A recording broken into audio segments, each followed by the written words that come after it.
Hello Aquarius, this is going to be your reading for the month of October. I'm sorry that it's delayed. Unfortunately, I'm getting to it now, but hopefully it gets to you right at the moment that you need to hear this message.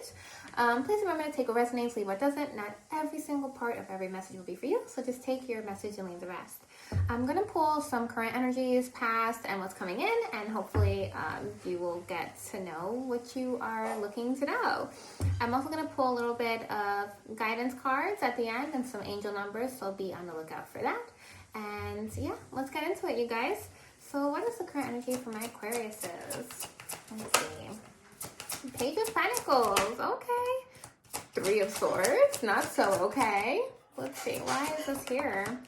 The Hermit and the Two of Pentacles. The Empress.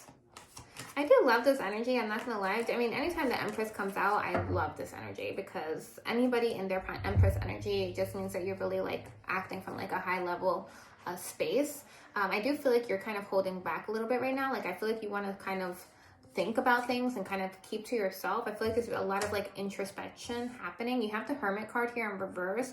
So there's kind of this energy that you kind of feel kind of a little lost inside in some ways. I do feel like you are starting a new chapter, or you're kind of embarking on this new journey of your life, period, where you have like a new environment, a new stability, a new job, a new financial situation here that I feel like is positive. Whatever you are embarking on, it's like a solid new beginning. But I do feel like this is something you've already experienced, or you are kind of starting this already. But I do feel like you're in this journey of your life currently where you have something new and you're working on it. But it does feel like it's the beginning stages. So it hasn't really flourished to its full potential yet because it is a page. But obviously pages work in small ways, but it's big long term. It's really committed, stable energy. So I love that for you. But there is a Three of Swords here. So I do feel like there is some type of pain or situation here that you're dealing with that is kind of playing on your heartstrings. Let's clarify. The Knight of Wands.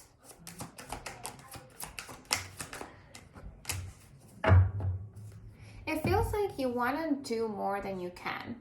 You want to do more than you can. Or somebody, or you're dealing with a situation where it feels like you might have to do more than you can. At least it feels this way. I don't know that it's really something that you actually have to do, but there is an energy of you kind of being like on the lookout, like you're kind of on guard or feeling kind of like I need to protect myself energy because I kind of feel like I don't. It's almost like you're watching your own like burnout and you don't want to burn out. So it's almost like you're like external of yourself and like you're watching yourself and you're kind of like checking yourself like, well, I can't do that, so I'm not even going to bother, or I can't do that, so I'm not even going to bother. Be mindful of putting blocks and barriers where there aren't any. Just because you can't picture it doesn't mean that you're not capable, and it doesn't mean that it's not something you should strive to achieve. So be careful of limiting yourself just because you haven't seen you on that level. Okay, so let's see. What's the past energy that we need to know that is tying into this? Knight of Swords with the Moon card. I feel like there's a chance that you wanted to take or that you did take in the past energy here. There's a chance here that you wanted to take. The Ace of Wands. I do feel like it was something for a new beginning, something that you were very excited about, something that you felt like was a fresh start, something that was like a new daily routine. Six of Swords. For some of you, this was a move. There's a transition here.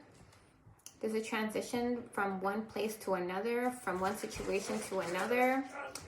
All right, you guys. Too much noise. Okay, so let's see. What is this transition here that happens? Okay, let's see. We have the Strength card in reverse and the Ace of Swords. It's very interesting because you have a lot of aces, so definitely something that you did here in the past energy that I feel like is a new beginning. So whatever is tied to this new level of commitment that you have to put in, it's tied to this new thing that you're embarking on. that I feel like it's now on the next stage. And I feel like because it's at this next stage, you're kind of like, it's like you got through the talk phase, you got through the action phase, and now you are at the build stage, okay? So now that you're at this build stage with the Page of Pentacles, right? Because after the page is the Knight of Pentacles. It's making you go within, and it's kind of asking you, okay, so before the Knight of Pentacles kicks in and it starts moving things forward for you, are you ready to move forward here? Are you ready to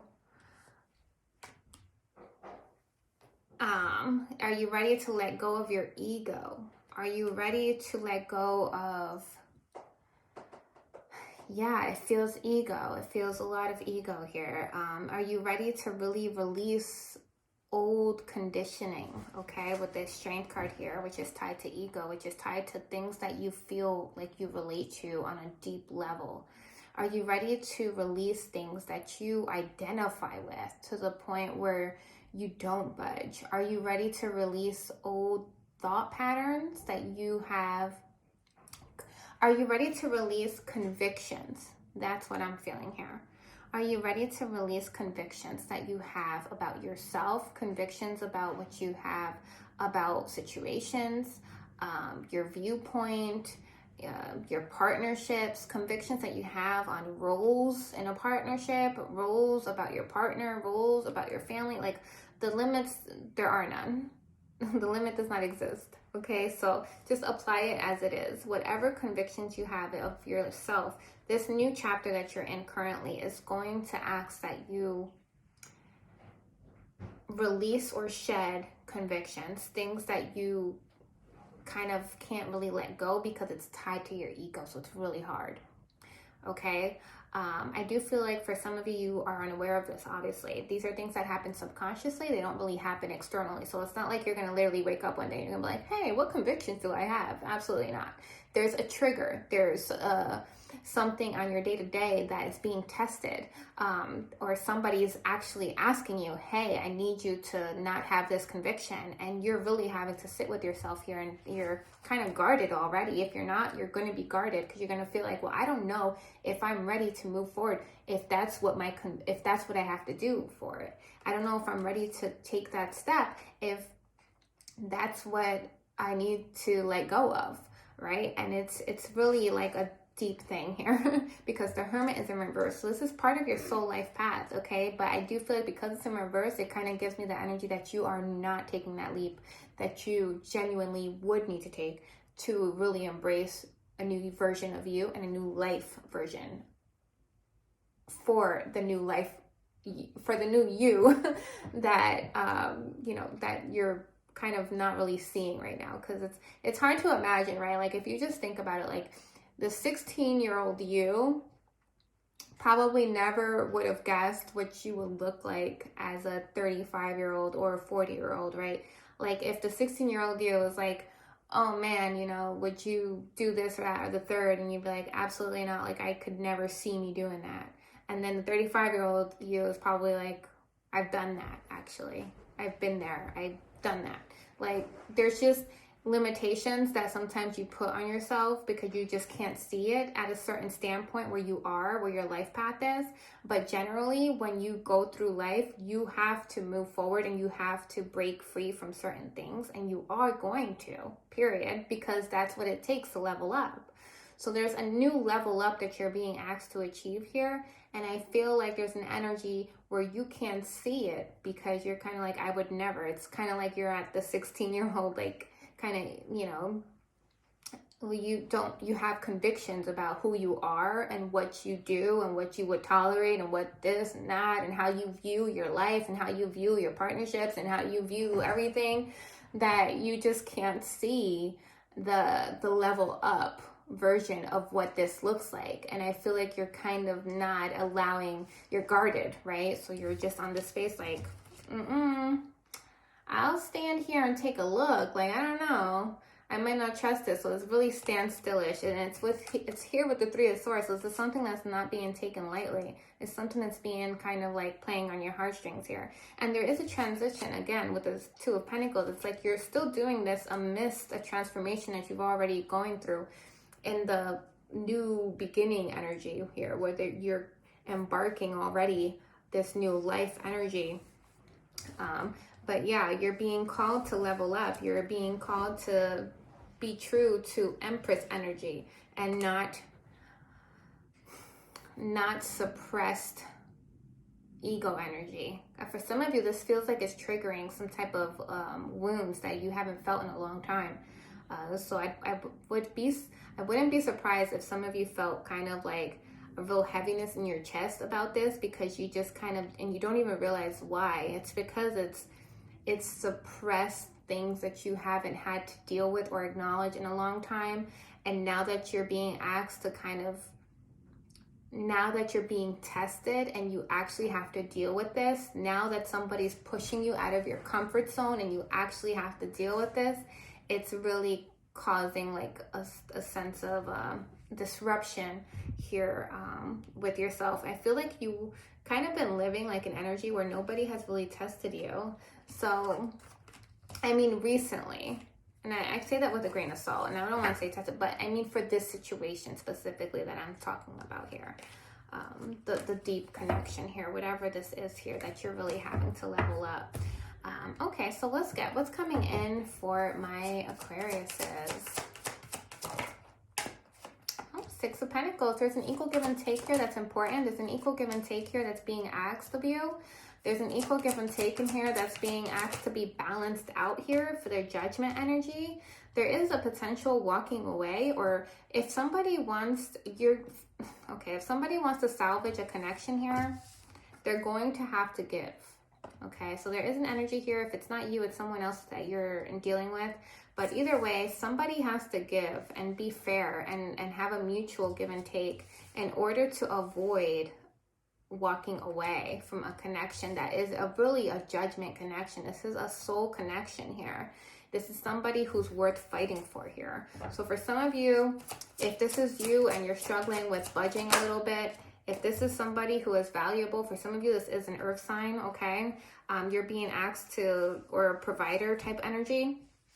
You're being asked to have an equal give and take, or they're being asked to have an equal give and take so that you can stay and really work on this connection. Clarify what's coming in. What's actually coming in? Soul path here. What's coming in? Virgo energy, Two of Swords, Eight of Pentacles, Eight of Wands in reverse. Yeah. The soul path here is being delayed. A Queen of Pentacles here with the Two of Swords is a blockage. And there's the Eight of Pentacles. Yeah, there's work that has to be done. If you want what's really divinely guided to you, you have to put the work in here. But the Queen of Pentacles here is kind of indecisive. They haven't made a choice yet, or they feel kind of like they don't want to make a choice. And the Eight of Wands feels kind of like I'm standing still. I don't want to move forward. I don't want to take action. I don't want to do anything. I want to kind of go within and think about this. Okay, but what's coming in? King of Cups, Seven of Cups, Queen of Cups. Okay, there's a divine connection here between two people who have all the feelings of love and admiration. There is a Seven of Cups though, which gives me grass is greener syndrome. So there can be an energy where people are really probably starting to think that maybe the grass is greener somewhere else. Let's see, is this a fact? What is this energy here? Ace of Cups, yeah, like a new relationship. Three of Cups, the Moon card. It's risky. It's risky to step outside of this connection.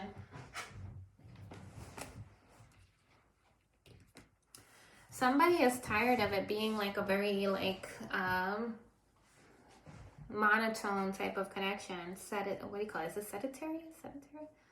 It's just like very like standstill.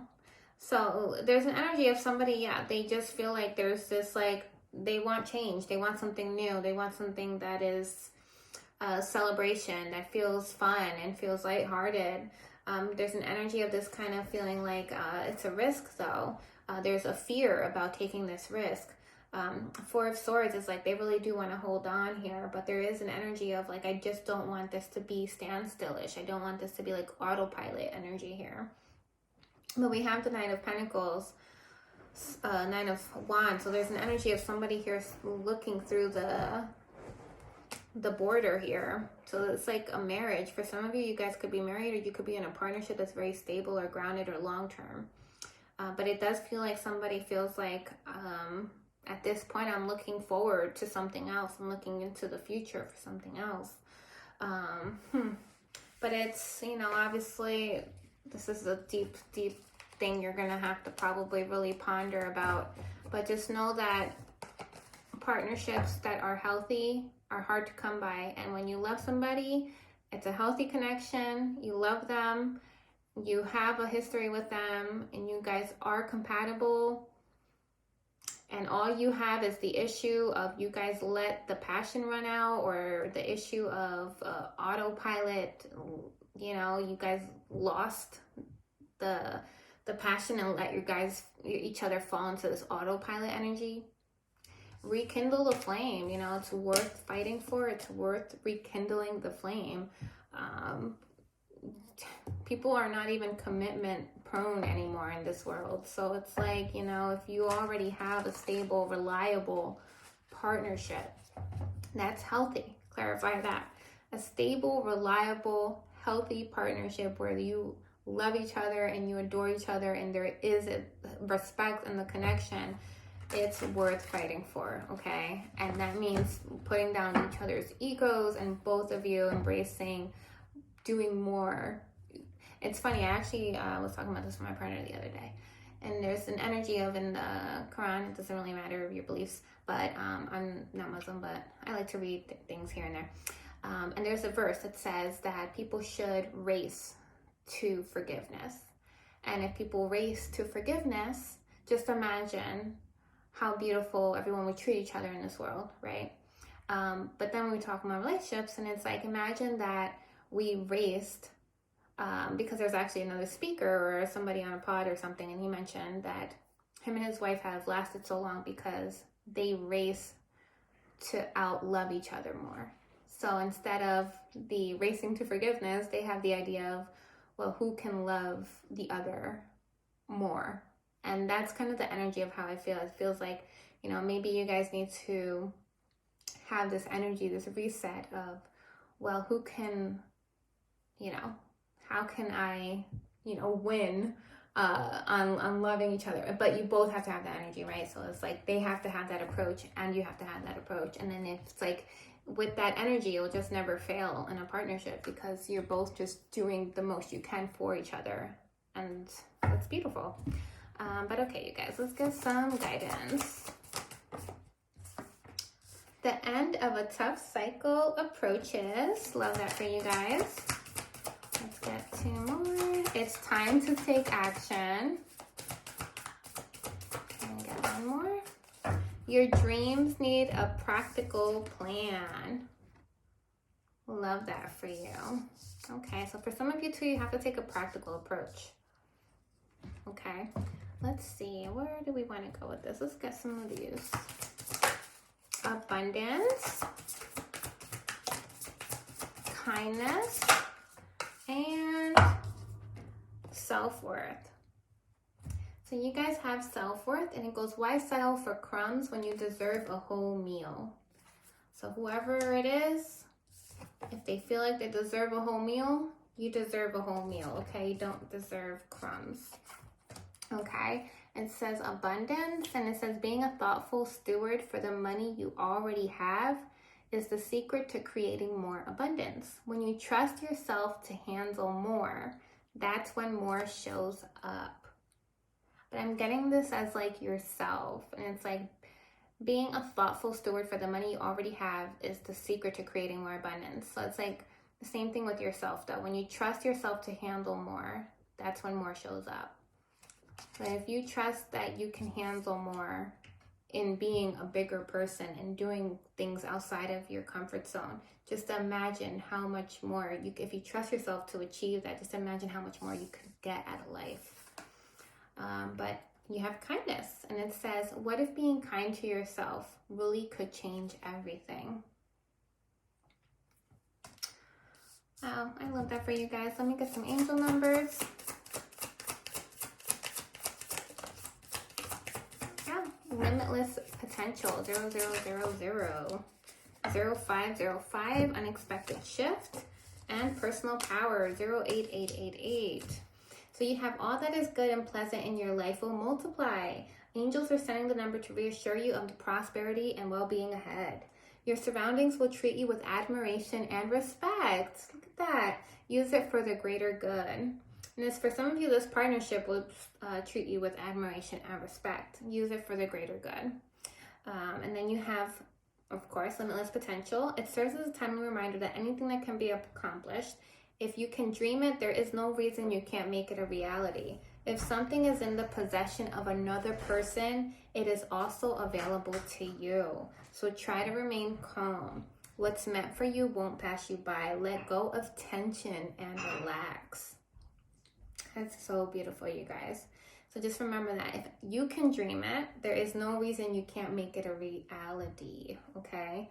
And then this number, unexpected shift, says I. This number serves as a gently nudge to pursue whatever interests you most. It's possible that something could rock your boat, but you'll end up where you belong, which could be in somebody's arms, your dream job, or abroad. Very interesting, you guys. So that's what I have for you. I hope you enjoyed your reading, and I will see you next time.